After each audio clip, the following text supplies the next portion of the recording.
Hi everyone, I thought I would show you Posca markers today and give them a bit of a swatch and give you my positives and negatives about Poscas, what I think about them. So let's do some swatches. As you can see, they come in different sizes. You can get really fine ones and you can get like really thick chunky ones. So it's pointless swatching the white ones really, but I'll just show you the different sizes. So you get, this one is the bullet shaped 4.5 to 5.5 millimeter, and it looks like this. It does work. Got nice pigmentation, but obviously it's not going to show up on my white paper. This is the 1.8 to 2.5 millimeter size, the 5M. That's the 7M. This is the 5M. 5M. Thinner line. That's another 5M because that's the size I use a lot. This one's a 3M, so it's even smaller. This one is nearly run out though, so it doesn't work very well anymore. And then this is the 1MR, the pin type, which is 0.7 millimeters. And again, I've used this a lot, but it's great for little highlights on artwork. So if you're looking, when you're doing like artwork and you're looking for a white pen to do the highlighter, these are actually pretty good. Once they start to run out though, they get a bit streaky, but when they're brand new and you haven't used them much, they're lovely. So let's put the whites to one side because it's pointless swatching them on my paper. So let's sort out all my big chunky ones first. I did have a new set of these recently. My daughter very kindly bought some for me. These are older. I've had these a lot longer. I don't use these a lot, but occasionally on a canvas I'll do like some marker work, and that's what I use these for. So this is the 7M, and this is a bullet shaped nib, and it's the black. And it looks like this. And you get a nice solid line. Nice and big, nice for big, bold artworks, like if you're doing sort of graffiti style or whatever. So really, really useful for that. This one's again, the 7M, and it's in blue. I did have like a bunch of these before, but I've used a lot of them up. And I only use these if I do like big artwork. So I've only got 4 of these now. You can get these in like, you can get like a little box of these where you get a few of them. So that's the yellow. So like you might get a pack of 4 like this, but it won't be necessarily these colours. You can pick them up individually as well. With the markers, let me have a look. Let me look online. Posca paint pens. You can get a set of 8 in this standard size for £15.44. And which are the big ones? Let's have a look. Posca paint pens, 7M.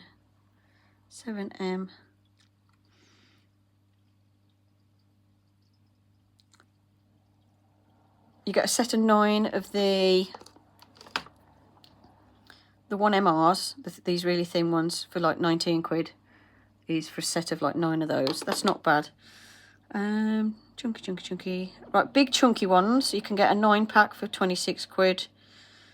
So yeah, so if you're buying them, the bigger, chunkier ones, it's going to be a bit more.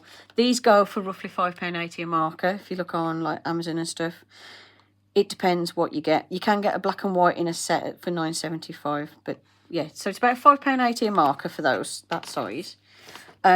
Great for large marker artworks, working on canvas, graffiti artwork, that sort of thing. I personally don't do graffiti artwork, but I will do some sort of like cartoony style, graphic-y stuff occasionally in big sizes, and that's what I've used these for.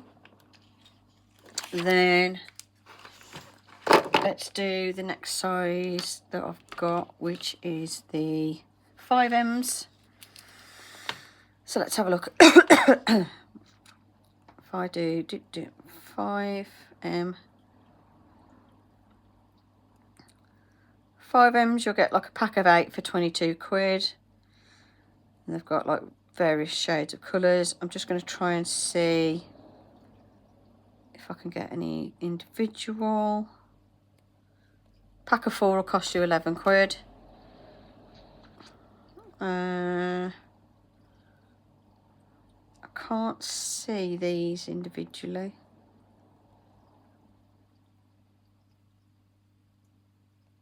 £7.80 for 2. You can get them individually from like art shops and stuff, so you're probably talking about £3.50 a marker, something like that, roughly. So this one is in black. Colour I use a lot. Oops. Needs a bit of a... This is my older one. Where's my newer one? One sec. Not you. Not you, silver. That one. There you go. That's what they're normally like. This one's my older one, so it's running out. That's why it was a bit streaky. So that's the black. Then I've got rose pink, light pink. And I like these sort of pastel-y shade ones. These are the ones my daughter got me. Sky blue. This one is in straw yellow. I like how you get the colour names, because sometimes it'll just say like pink, yellow, violet, whereas these ones have got some variation in the names. Then I've got this one, which is in beige,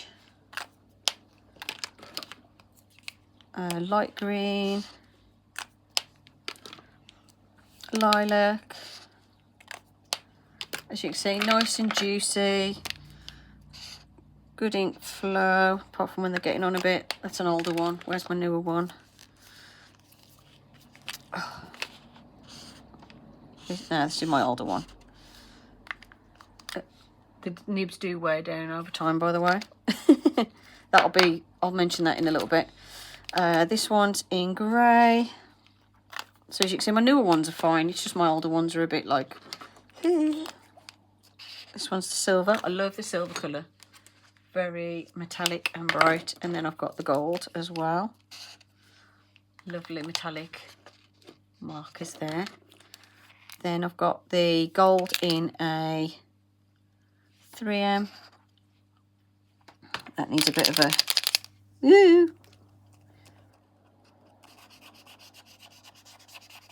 That's more of like a yellowy gold. And then the silver.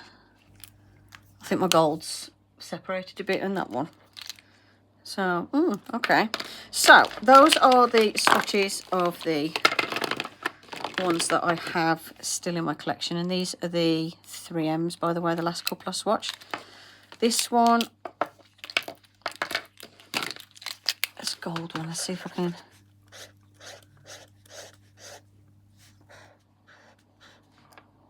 Yeah, this one's different. Where's my other gold one? Oh, I've gone over the black with that one. Yeah, this one's weird. Ooh, I think this one's like separated. Yeah, that's weird, that is. It's kind of separating as it dries. If you look. Ew, weird. The other one's fine. This one's my older one then. So the newer one's fine, but yeah. So as you can see, the ink does go a bit weird sometimes with the metallic-y ones if they've been a bit older. So that's probably a dud. It's probably deaded. So yeah, so swatch-wise, as you can see, it's starting to bleed through a little bit on some of the colours. The thing that I find a downer with these, so the negatives, so positives, bright bold colours, nice juicy markers, and they work. Oh, I found a black one I haven't tested. That's the 1M, which is like a nice fine point. Yeah, so positives, nice and juicy, lovely colours, nice pigmentation, really nice pens to use. However, there are some downsides. If you don't like your paper pilling when you're colouring in, don't get Poscas. You have to be very particular about the paper and stuff you use. So yeah, downsides are that because they are so juicy, you can get pilling on paper. If you write on glass with them, you can scratch it off. They're more for like if you draw on like hardboard, wood, canvas they're fine on. But like paper wise, you need like a paper like this where it's like almost, this paper's like really good for ink and stuff, so it's got like a bit of a sort of smooth, shiny, plasticky surface. If you've got like marker paper as well, it'll work fine on. I think what it is, it's the combination of a really juicy wet pen, but then also a really hard nib. So like the nibs on these are like really hard. So like if you start going over the same area, I mean even on this paper, look straight away it's starting to make the paper pill. And you can either live with that and just not worry about it. But if it bothers you, then Poscas might not be your best choice for that. The nibs also do wear down, as you can see. So like when I had this pen new, the nib was a bullet nib like this. And now, because it's been used a lot, it's flat. The advantage is though, you can take the nib out and turn it round. But to be fair, you probably find the pens run out before you really get to the stage where you can't use the pen anymore. I have found on the bigger nibbed ones, sometimes you get like a fluffy bit on the nib where the nib's broken down a little bit. But again, it's after it's been used a lot. So other than the fact that because they're so wet and the nib is so hard, you can get a lot of pilling on certain papers and surfaces. Apart from that, they are really nice markers and they've got really nice amount of pigment to them. And like if I run my finger over here, I can feel like a ridge every time I get to a colour. So like it puts down like a nice amount of pigment, a nice amount of ink. And it's only, I've only had a couple where they've gone funny like this one. Yeah, that's all really like separated and weird. It's probably running out. It does feel like it's nearly empty, to be fair, that one. Yeah, it's nearly empty, that's probably why. Because this one's fine. That's what the colour should be. Like a nice metallic gold. So yeah, they're nice to use for craft projects and stuff, like drawing on little bits of wood and things for decorations and stuff. You can use them to draw on loads of different surfaces. So yeah, so positives and negatives with Posca. Depends what you want to use them for. If you want to use paper or like, I don't know. Yeah, if you want to use paper, I'd go for more like a sort of acrylic marker with a brush nib, not necessarily a Posca. You can get Posca nibs, but not very easily. At least not here in the UK, anyway, from what I've seen. I think if I wanted to make these perfect, I'd just change the nib and have it slightly softer. I think that's all I'd do. But the actual ink itself and everything is really nice. And they're really nice pens to use. And you get like a nice solid block of colour without streaks as well. Apart from obviously if your pen's running out. So yeah, they're really nice pens. So they are worth picking up. They can be a bit expensive depending on what set you get. But again, nice markers. Colour wise, I think you can, it depends where in the world you are as to what range of colours you can get. So like I won't be able to use these to necessarily do a portrait because there's not enough of each shade, like not enough variation of each shade. But for like, you know, other marker artworks and stuff, and like bright sort of cartoony bits, and for graffiti art stuff, they're spot on, they're lovely. So that's my little review of the Posca markers. Hope you enjoyed the review. Thank you for watching, and I'll see you in the next one. Bye for now.